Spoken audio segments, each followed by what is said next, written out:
Assalamualaikum warahmatullahi wabarakatuh. Perkenalkan, nama saya Salsa Febrianti, NIM B1A1222063. Di sini saya akan membuat video presentasi untuk mata kuliah Kebang Sentralan kelas C. Nah, pada pembahasan pertama yaitu terkait koordinasi kebijakan moneter dan fiskal dalam kurva Phillips. Nah, di sini ada 6 poin pembahasan. Yang pertama itu tentang kurva Phillips. Kurva Phillips menjelaskan hubungan trade-off antara inflasi dan juga pengangguran. Nah, di mana ketika pengangguran turun, artinya di sini banyak orang yang bekerja menyebabkan upah itu naik. Ketika upah naik, permintaan pun ikut naik yang menyebabkan pada akhirnya inflasi juga naik. Sebaliknya, pada saat pengangguran tinggi, upah di sini ditekan dan menyebabkan permintaan lesu dan akibatnya inflasi bisa turun. Poin kedua yaitu terkait dengan tujuan kebijakan moneter. Tujuan kebijakan moneter yang dilaksanakan oleh Bank Indonesia adalah untuk memelihara stabilitas sistem pembayaran. Yang kedua itu memelihara stabilitas sistem keuangan dan juga mencapai stabilitas nilai rupiah. Nah, konsep stabilitas nilai rupiah ini mencakup kestabilan harga barang dan jasa serta nilai tukar rupiah. Kestabilan harga barang dan jasa ini secara umum diukur dengan inflasi yang rendah dan stabil. Poin ketiga yaitu tentang tujuan kebijakan fiskal. Nah, tujuan kebijakan fiskal di sini yaitu terkait dengan meningkatkan pertumbuhan ekonomi, meningkatkan lapangan pekerjaan untuk mengurangi pengangguran, dan yang ketiga yaitu mengurangi kemiskinan dan juga ketimpangan. Nah, poin keempat itu pertanyaan mengenai berdasarkan kurva Phillips, jika BI mendorong tujuan untuk menurunkan inflasi, maka tujuan kebijakan fiskal dikorbankan atau tidak? Nah, jawabannya itu ketika Bank Indonesia mengajar tujuan untuk menurunkan inflasi, maka ia akan menerapkan kebijakan moneter ketat. Salah satunya itu dengan menaikkan suku bunga. Kenaikan suku bunga ini akan menyebabkan biaya pinjaman yang menjadi lebih mahal atau menjadi lebih tinggi, sehingga masyarakat atau pelaku usaha cenderung mengurangi konsumsi dan lebih memilih menabung.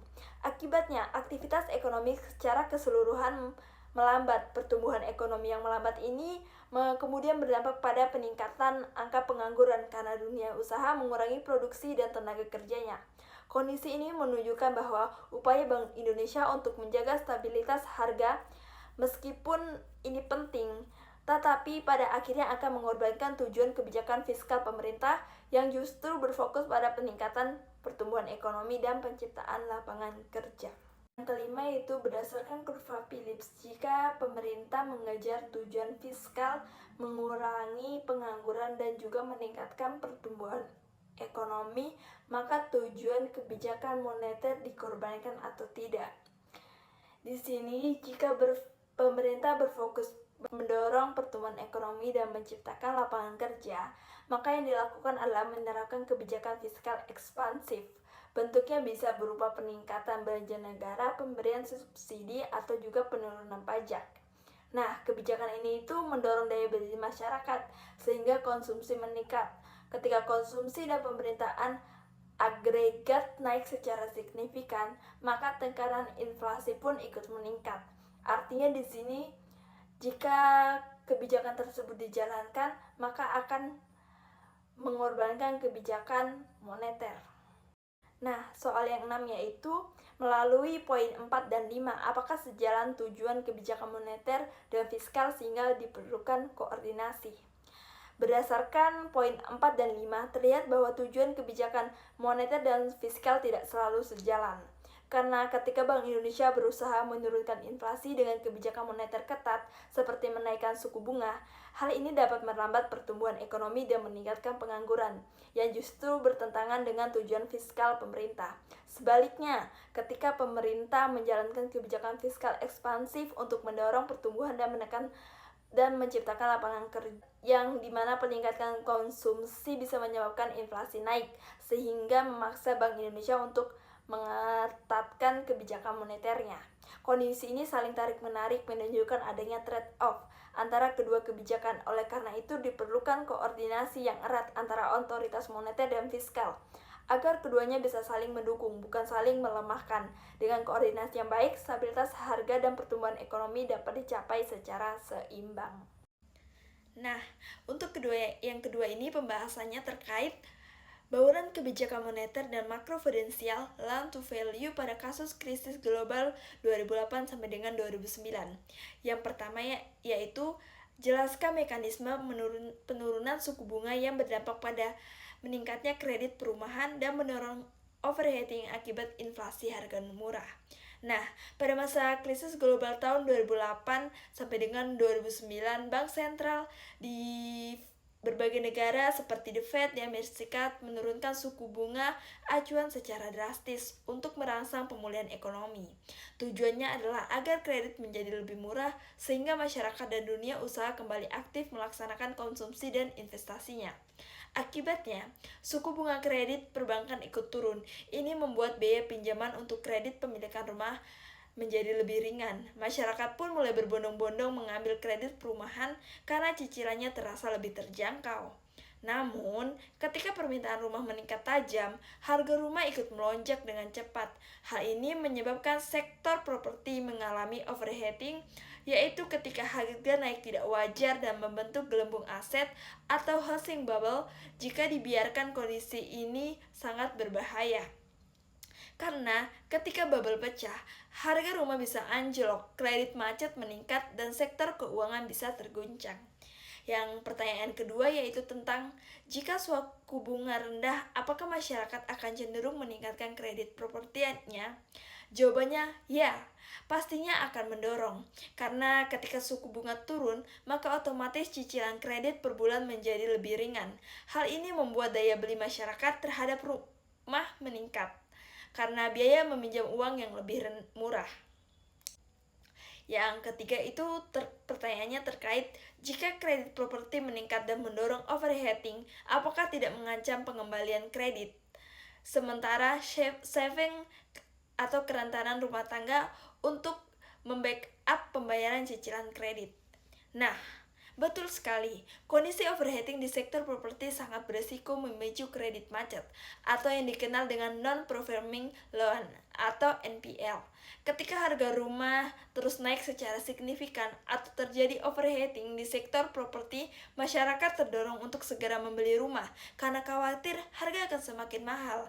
Hal ini seringkali membuat mereka membeli di luar kemampuan finansialnya, terutama dengan mengandalkan kredit di perbankan. Di sisi lain, tingkat tabungan rumah tangga yang rendah membuat mereka tidak memiliki cadangan keuangan yang cukup kuat. Akibatnya, ketahanan keuangan rumah tangga menjadi sangat rentan terhadap berbagai guncangan ekonomi. Jika terjadi krisis seperti pemutusan hubungan kerja atau kenaikan suku bunga, tekanan terhadap pengeluaran rumah tangga meningkat. Dalam kondisi ini, banyak rumah tangga yang mulai mengalami kesulitan membayar cicilan kredit yang sebelumnya tampak ringan saat ekonomi stabil. Pada akhirnya, hal ini menyebabkan peningkatan kredit bermasalah atau NPL di sektor perbankan. Jika dibiarkan, kondisi ini bisa menjalar dan mengancam stabilitas sistem keuangan nasional karena sektor properti memiliki keterkaitan erat dengan sektor keuangan lainnya. Pertanyaan nomor 4 yaitu, berdasarkan nomor 3, apakah tidak dibutuhkan bauran kebijakan makroprudensial? Maka jawabannya adalah sangat dibutuhkan. Mengapa seperti itu? Karena dalam situasi seperti krisis 2008 atau ketika sektor properti mulai overheating, kebijakan moneter saya tidak cukup untuk menjaga stabilitas ekonomi. Kita memang bisa menurunkan suku bunga untuk mendorong pertumbuhan. Tetapi jika tidak diiringi dengan penguatan pengawasan sektor keuangan, maka risiko justru bisa mungkin nantinya meledak. Disinilah peran penting kebijakan makroprudensial, yaitu kebijakan yang menjaga sistem keuangan tetap sehat secara menyeluruh. Contohnya adalah pengaturan LTV, yaitu batas maksimal kredit terhadap nilai aset dengan mengatur LTV-nya. Pemerintah bisa mengendalikan pertumbuhan kredit properti, mencegah spekulasi berlebihan, dan juga menjaga sistem keuangan agar tetap stabil. Nah, pertanyaan nomor 5 yaitu kebijakan LTV yang dimaksud apakah menurunkan atau meningkatkan rasio LTV. Maka dalam situasi overheating sektor properti seperti saat krisis global 2008 sampai dengan 2009, langkah yang tepat adalah menurunkan rasio LTV. Karena ini bisa membuat uang muka atau down payment jadi lebih besar, sehingga permintaan kredit bisa ditekan dan pertumbuhan kredit spekulatif bisa dikendalikan. Yang nomor 6 yaitu, jika Bank Indonesia meningkatkan atau menurunkan rasio LTV misalnya 10%, apa dampaknya terhadap uang muka kredit perumahan? Apakah uang muka bertambah atau menurun? Nah, sekarang bisa kita lihat bagaimana dampak nyata jika Bank Indonesia menurunkan rasio LTV sebesar 10%. Misalnya, sebelumnya rasio LTV adalah 90%, artinya masyarakat hanya perlu membayar uang muka sebesar 10% dari harga rumah. Setelah LTV diturunkan menjadi 80%, maka uang muka naik menjadi 20%. Artinya, untuk rumah senilai 500 juta, masyarakat harus menyediakan 100 juta rupiah sebagai uang muka, bukan lagi 50 juta. Nah, dampaknya jelas. Ketika LTV diturunkan, maka masyarakat harus menyiapkan dana awal yang lebih besar ketimbang ketika LTV dinaikkan. Pertanyaan nomor 7 yaitu, dari penurunan atau peningkatan DP rumah, apakah masyarakat mau menambah kredit perumahan atau tidak? Jawabannya, besarnya uang muka atau DP sangat mempengaruhi minat masyarakat dalam mengambil kredit, terutama dalam kredit perumahan. Ketika DP turun artinya rasio LTV naik, misalnya dari 80% ke 90%, maka kredit menjadi lebih mudah diakses, karena masyarakat hanya perlu membayar uang muka yang lebih kecil. Mereka lebih tertarik untuk mengambil kredit perumahan. Nah, sebaliknya, jika DP naik, artinya LTV diturunkan seperti dari 90% menjadi 80%, maka kredit menjadi lebih sulit, karena masyarakat harus menyiapkan dana awal yang lebih besar. Hal ini membuat permintaan kredit perumahan cenderung menurun. Jadi, kebijakan LTV sangat berpengaruh terhadap keputusan masyarakat. Apakah akan membeli rumah sekarang, atau menunda, atau bahkan batal sama sekali? Pertanyaan nomor 8 yaitu, berdasarkan poin-poin di atas, apakah kebijakan moneter perlu dibaurkan dengan makroprudensial untuk mengendalikan overheating kredit perumahan dan menghindari kredit macet? Nah, jawabannya itu bahwa dapat disimpulkan bahwa kebijakan moneter memang perlu dibaurkan dengan kebijakan makroprudensial untuk mengendalikan risiko overheating pada sektor kredit perumahan dan juga mengendalikan lonjakan kredit NPL, di mana kebijakan moneter seperti penurunan suku bunga memang efektif dalam mendorong pertumbuhan ekonomi melalui peningkatan kredit. Namun jika tidak dibarengi dengan kebijakan pengawasan yang ketat, seperti pengaturan rasio LTV, maka risiko munculnya gelembung harga dan kredit spekulatif akan semakin besar. Disinilah peran penting makroprudensial untuk memastikan bahwa pertumbuhan kredit tetap berada dalam batas aman dan sehat. Dengan kata lain, bauran antara moneter dan makroprudensial sangat krusial agar kebijakan stimulus tetap efektif tanpa mengorbankan stabilitas sektor keuangan dalam jangka panjang. Nah, pembahasan yang ketiga itu, mengapa operasi pasar terbuka mendorong penurunan bunga hutang pemerintah? Di mana di sini ketika BI ingin menurunkan suku bunga, maka Bank Indonesia membeli surat berharga negara. Uang dari Bank Indonesia ini masuk ke sistem perbankan, yang nantinya akan menyebabkan jumlah uang beredar meningkat dan ketersediaan dana meningkat. Yang nantinya juga suku bunga akan turun dan pemerintah dapat menerbitkan surat utang dengan biaya bunga yang lebih murah. Poin pertama yaitu penjualan surat berharga oleh Bank Indonesia. Penjualan surat berharga oleh Bank Indonesia merupakan salah satu instrumen utama dalam operasi pasar terbuka untuk mengendalikan jumlah uang beredar. Dalam mekanisme ini, Bank Indonesia menawarkan surat berharga negara kepada perbankan atau pelaku pasar keuangan. Ketika surat berharga negara dibeli, dana dari bank atau investor berpindah ke Bank Indonesia, sehingga jumlah uang beredar di sistem perbankan berkurang. Penurunan likuiditas ini menyebabkan suku bunga di pasar meningkat. Kenaikan suku bunga tersebut berdampak langsung pada pembiayaan pemerintah, karena bunga yang harus dibayar atas utang baru menjadi lebih tinggi. Artinya, penjualan surat berharga oleh Bank Indonesia dapat meningkatkan beban bunga utang pemerintah, terutama jika dilakukan dalam kondisi suku bunga pasar yang sedang naik. Kebijakan ini biasanya digunakan saat BI ingin menahan laju inflasi atau mendinginkan ekonomi yang sedang tumbuh terlalu cepat. Poin yang kedua yaitu tentang pembelian surat berharga oleh Bank Indonesia. Pembelian surat berharga oleh Bank Indonesia adalah langkah yang diambil untuk menambah jumlah uang beredar di masyarakat.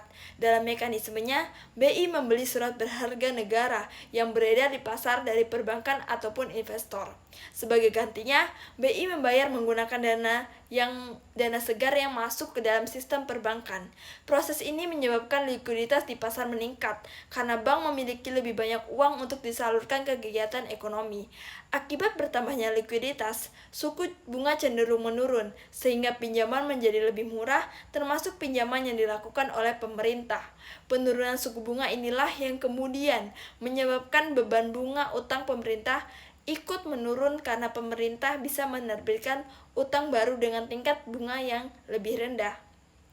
Kebijakan ini biasanya dilakukan oleh Bank Indonesia dalam situasi ekonomi ketika melambat dan membutuhkan dorongan dari sisi permintaan.